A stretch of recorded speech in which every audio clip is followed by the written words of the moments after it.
En Lot-et-Garonne, au cœur de vos territoires, avec Cool Direct.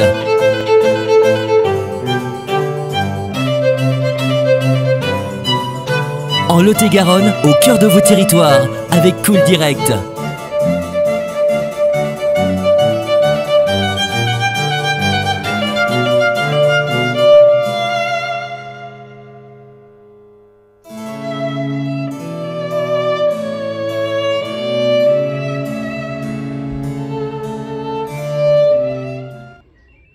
Ça, c'est ça le chemin d'Amadour, là, le nouveau chemin de randonnée. Je sais pas si Catherine, elle connaît ça. Catherine, ça, c'est le nouveau chemin d'Amadour, le balisage, qui est ici, qui est connu, vous connaissez tous, hein? Tout le monde connaît. C'est donc la prêle. La prêle, le nom latin, c'est Equisetum arvense.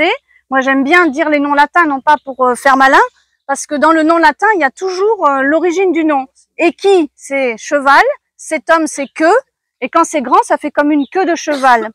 Alors, ce qu'il faut dire sur la prêle, c'est queue de renard également. Là, c'est la grande prêle. La prêle, elle contient de la silice. La silice, c'est comme le sable.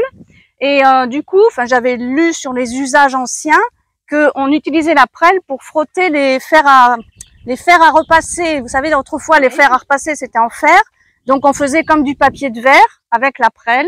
Et également, on l'utilise en biodynamie dans les préparations. C'est un gaillet, c'est le gaillet. Non, le gratteron, il gratte. Celui-là, c'est le gaillet vrai. C'est le gaillet vrai. Et c'est très facile à reconnaître, toujours pareil, parce qu'il y a une tige carrée, hyper carrée. Et les feuilles, elles sont toujours en verticille. Si vous prenez le gaillet gratteron, pareil, il va avoir une tige carrée. Il va y avoir des petites griffes là. Et les feuilles sont toujours comme ça.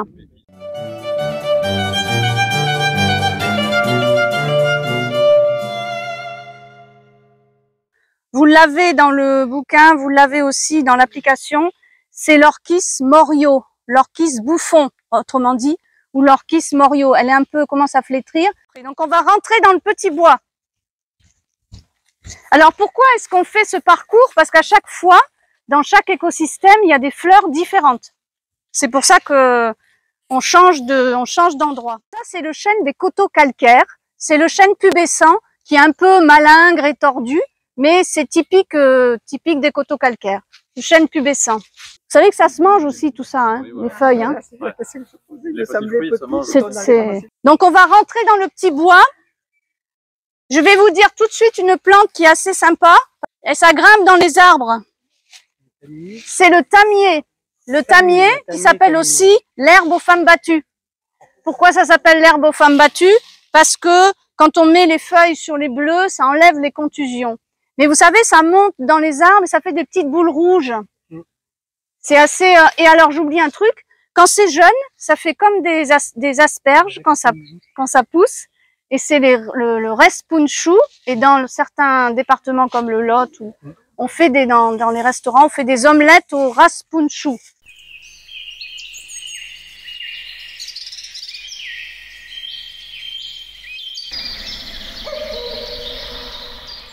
On a vu le polygala qui était super beau quand on regardait de près.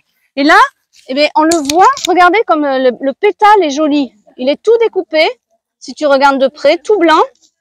C'est très délicat. N'oubliez pas qu'on est dans le sentier des 5 sens. Oui.